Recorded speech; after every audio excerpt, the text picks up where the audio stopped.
কয়েকদিনের টানা বৃষ্টিতে নাটোরের চলনবিল অঞ্চলে আগাম বন্যার শঙ্কা দেখা দিয়েছে। কৃষকরা জানান এখনও ধান কাটা শুরু হয়নি, তাই বন্যা হলে ঝুঁকিতে পড়তে পারে বোরো ফসল। তারা আরও জানান খালপাড়ের মাটি অবৈধভাবে বিক্রি করার কারণেই তৈরি হয়েছে এই ঝুঁকি। বুলবুল আহমেদের তথ্য ও নাসিম আলীর ছবিতে প্রতিবেদন।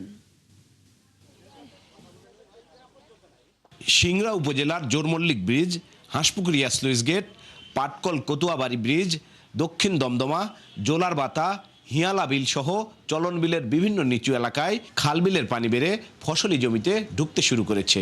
কৃষকরা জানান বিলের খালগুলো নদীর সাথে যুক্ত থাকলেই এই দুর্ভোগ হতো না। একটা পাড়ের মতন করা যেত, তাহলে এই পানিগুলো যায় ওই পানি উল্লা খাল যেটা ওইখানে যে নদীটা, ওই নদীতে যায় পড়তো। একটাই আবাদ কৃষকের, তো এই আবাদটা যদি আমরা প্রত্যেক বছর রক্ষা করার চেষ্টা করি বা রক্ষা এটা হয়, হয়তো একটা রাবার ড্যাম না হয় একটা সুইচ গেট। এদিকে কৃষকদের কেউ কেউ বলছেন কয়েকদিন আগেও সরকারি খালের পাড়ের মাটি বিক্রি করেছে অসাধু একটি চক্র, আর এ কারণেই খালের পানি দ্রুত ফসলের ক্ষেতে ঢোকার শঙ্কা তৈরি হয়েছে। মাটিতে কোথায় যাচ্ছে সেটা তো আমরা তো বলতে পারবো না। আমরা তো আপনার 6 ঘন্টা 7 ঘন্টা ডিউটি হয়, 4-5 দিন। বিক্রি টিক্রির তো কথা বলেনি বা ওরকম ভাবে কোনো ইয়ে নাই। আপনি গরুস্থানে সইয়া মনে করেন প্রকল্পর মাল, এই জায়গার মাল গরুস্থানে দিচ্ছে। ওই ভাই 15 বিঘা মাটি জায়গা জায়গা চালিয়ে আমার 5-7 বছরের জমিতে পড়ে আছে। খালের দুই পাশে যদি বাঁধ থাকতো তাহলে এই পানিটা আর একটা নদীর চলে যেত।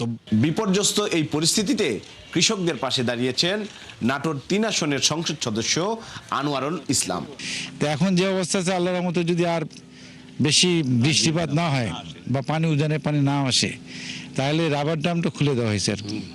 তাহলে হয়তো বিলে আর পানি প্রবেশ, যদি ঢুকে যায় তাহলে হাজার হাজার পানি ফসল পানির নিচে চলে যাবে। মাঠের পর মাঠ ফসল বাঁচাতে নিরুপায় কৃষকরা এখন প্রকৃতির সঙ্গে অসম ও মরণপণ যুদ্ধে নেমেছেন। এবছর সিংড়া উপজেলায় প্রায় 36,610 হেক্টর জমিতে বোরো ধান আবাদ হলেও এখন পর্যন্ত 15% ধান কাটা সম্ভব হয়েছে। বুলবুল আহমেদ, 71, নাটোর। নাটোরের চলন বিলের ধান পানিতে ডুবে যাওয়ার শঙ্কা ও খালপাড় থেকে মাটি চুরি বিষয়ে বিস্তারিত খবর জানাতে যুক্ত হচ্ছেন সহকর্মী বুলবুল আহমেদ। বুলবুল, খালপাড়ের মাটি অবৈধভাবে চুরির বিষয়ে কোনো ব্যবস্থা কি নেওয়া হয়েছে কিনা?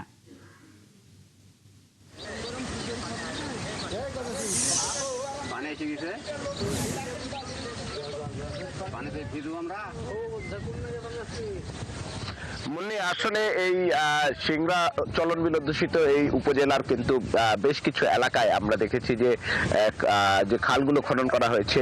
প্রায় বিগত সময়ে প্রায় 300 কিলোমিটারের মতো খাল খনন করা হয়েছে শুধুমাত্র সিংড়া উপজেলায়। সেই খালগুলোর পার কিন্তু বাধাই করা ছিল এবং এই পারগুলো উঁচু বাঁধের মতো ছিল। সেই বাঁধগুলো দিয়ে কিন্তু এই পানিগুলো অন্যান্য নদীতে যুক্ত হয়ে চলন বিলের মাঝখান দিয়ে যমুনা নদী হয়ে কিন্তু সমুদ্রে চলে যাওয়ার কথা। কিন্তু এই খালগুলো নিশ্চয়ই দেখতে পাচ্ছেন যে এখানে আমরা এই মুহূর্তে জোলার বাতা এলাকায় রয়েছি, সেখানে কিন্তু জোরমল্লিক এলাকায় রয়েছি, নিঙ্গইন জোরমল্লিক। এই এলাকায় কিন্তু যে খালটি খনন করা হয়েছিল সেই খালের দুপাশের মাটি বিক্রি করে দেওয়া হয়েছে।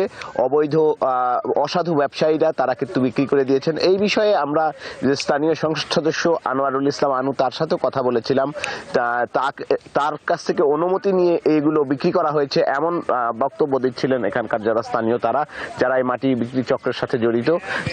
এমপিকে যখন আমরা জিজ্ঞেস করেছি তিনি বলেছেন রাস্তা করার জন্য করেছেন। তো এই যে এই ধরনের যে কাজগুলো সেগুলোর ফলে কিন্তু এই পানি ঢুকে যাচ্ছে ফসলি জমিতে সেটি বলছেন। একই সাথে বিভিন্ন জায়গায় স্লুইস গেট ভেঙে গেছে এবং বাঁধও কিন্তু নড়বড়ে হয়ে গেছে। সেসবের ফলে কিন্তু এই ঝুঁকিটা তৈরি হয়েছে মুন্নি। এবং একই সাথে কৃষকরা বলছেন যে চলন বিল অঞ্চলে বা অন্যান্য যে কোনো এলাকায় যে খালগুলো খনন করা হয় সেই খালের পাড়ের মাটি যাতে কোনোভাবে অবৈধ ব্যবসায়ী বা অসাধু চক্র তারা যেন বিক্রি করে দিতে না পারে সে বিষয়ে প্রশাসনের কঠোর নজরদারি দরকার। আমরা এই বিষয়ে যখন প্রতিবেদন করতে আসি এই উপজেলার নির্বাহী কর্মকর্তা তিনি কিন্তু এখানে ঘটনাস্থলে এসেছিলেন এবং সেই যে এক্সকাভেটর দিয়ে মাটি কাটা হচ্ছিল তার ব্যাটারি জব্দ করেছিলেন, কিন্তু এরপরে কিন্তু কোনো ধরনের আইনগত ব্যবস্থা নেওয়া হয়নি।